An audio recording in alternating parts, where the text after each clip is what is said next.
Muito difícil. Bom, a gente segue falando sobre os desejos do inverno, além do vinho, com a nossa convidada, que é endocrinologista, vai dar algumas dicas justamente de como controlar um pouquinho esses desejos, né, Lenara? Isso. Bem-vinda. Obrigada. Lenara Goldberg, que é endocrinologista da Santa Casa aqui em Porto Alegre. Lenara, é verdade ou é mito, que é mania nossa, de que o inverno muda a nossa relação com a comida? Eu acho que tem os dois. Tem um pouco de verdade e tem um pouco de mito, né? Então, a gente tem essa necessidade no inverno de comer um pouco a mais, porque a gente sabe que quando a gente se alimenta, a gente se aquece, né?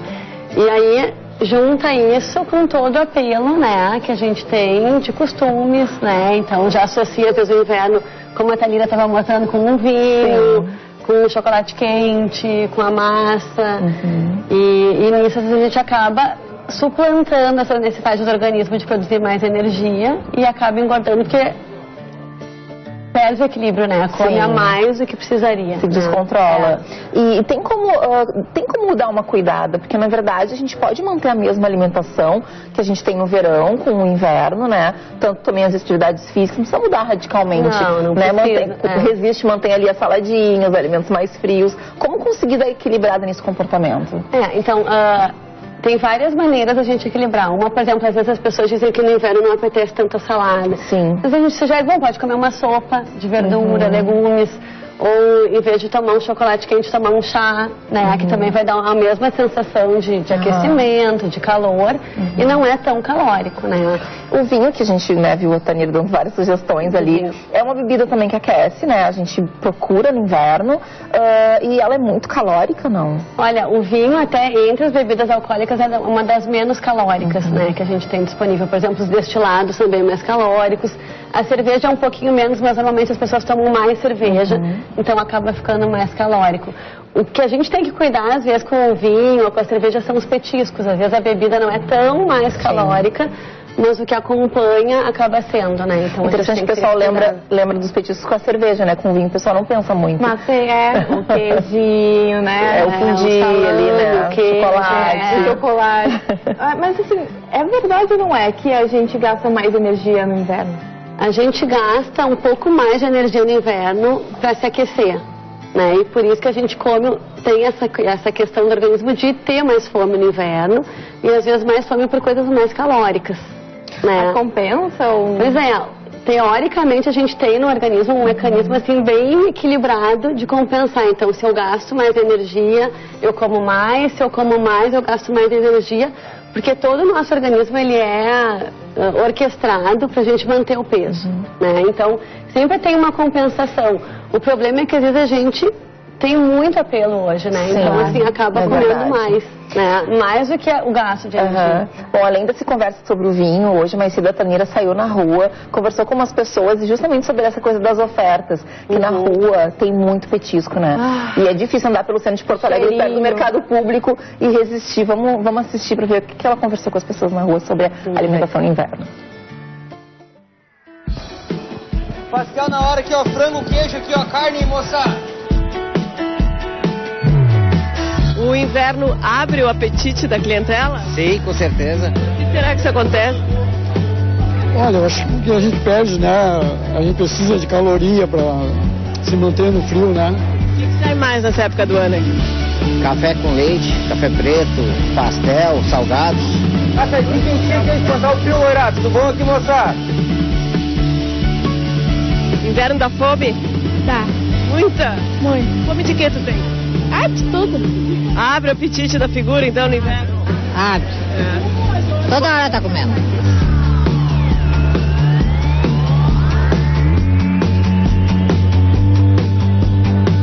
E o que sai mais no inverno, nessa época? Aqui sai mais os legumes. Mais a coisa pra sopa. O que é a sua receita? Olha, depende da sopa. Tem gente que eu já falo pra eles botar de tudo um pouco. Tudo com legumes vai na sopa. Com carne de peito. Peito de frango? Não, isso aí não é sopa. Isso é canja, isso é carne de peito de gado, com granito, lascar. Aí, além de sustentar, esquenta, né? Qual é o prato mais pedido da casa durante o inverno? Durante o inverno nós vendemos mais mocotó. Mocotó e vinho. mocotó? Na nossa casa nós vendemos mocotó com feijão branco, pata e mondongo. Ele é bem grosso, o caldo, bem servido. Esquenta. E esquenta, bastante, ainda mais com esse frio. Dá mais fome no inverno? Dá, porque gasta mais energia, se aquecer. Se aquecer com a comida. Sim. E a bergamota no inverno? É bom, é melhor. Comendo solzinho? Sim. Durante o verão eu como pouco, mas no inverno eu como muito, principalmente sopinha de capelete, bolo de milho com coco, bolo de aipim também com coco, e assim vai. Apesar de eu ser carioca, morar aqui há 43 anos, eu não mudei assim. O inverno eu como muito, realmente, até pego uns quilinhos a mais. Seu Ângelo, só mais de meio século de padaria. O senhor percebe a clientela com mais apetite no inverno? Com certeza, muita diferença do verão. Até pela gente, a gente vê que com o frio a gente tem mais apetite de comer. Principalmente um pãozinho quentinho, gostoso, uma manteiguinha. Né? Nosso movimento num dia frio para um dia de calor aumenta 40%.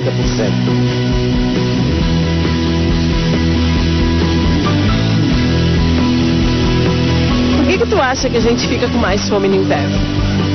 Eu acho que o próprio frio faz o apetite aumentar. A gente se acomoda, uma cobertinha, uma pipoquinha, uma TV, eu acho que tudo chama, uma coisa chama a outra. Um vinhozinho, é pãozinho, é bolinho, é mocotó, é feijoada, é rabada, tudo de bom.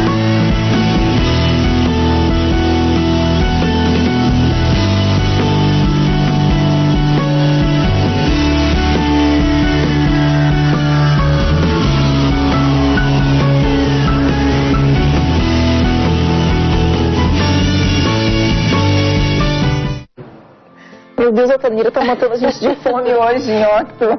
Essa lista que a moça deu Tanira, ali. por favor, não faça isso com a gente.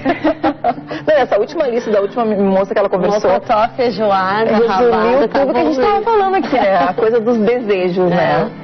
E eu acho que junto com isso a gente gasta menos energia no exercício, né? Então as pessoas que, como ela disse ali, essa última entrevistada, fica em casa vendo uma TV, já gasta menos. No verão a gente vai mais pra rua, caminha mais. Sim. Então esse fator, junto com uma alimentação mais pesada, mais calórica, acaba ganhando uns quilos, né? E aí eu acho que a gente tem que cuidar, o que a gente estava falando antes, dos pacientes que já têm diabetes, ou que já têm uma doença cardíaca, que são pessoas mais expostas, né, ao ganho de peso, tem mais risco com esse ganho, mais risco com essa ingestão calórica. Então as pessoas também têm que ter a consciência, assim, do outro lado, né, de fazer exercício, de tentar comer coisas mais saudáveis. Manter a rotina saudável, né? Manter a rotina. Não pensar só no verão, na roupa curta, né, usar menos roupa. Pensar na saúde, pensar na saúde, né? Importante. E aquela coisa de não pensar só numa época do ano, né? Não relaxar todo o inverno. Claro, aproveitar as coisas boas do inverno, mas tentar preocupação com a saúde ser o ano inteiro, né? Eu acho que a gente tem que ter uma consciência que, por exemplo, a obesidade, a diabetes são doenças crônicas. Às vezes a gente não... As pessoas, eu vejo que tem um pouco de receio. Eu tô um pouquinho acima do peso, tô gordinha.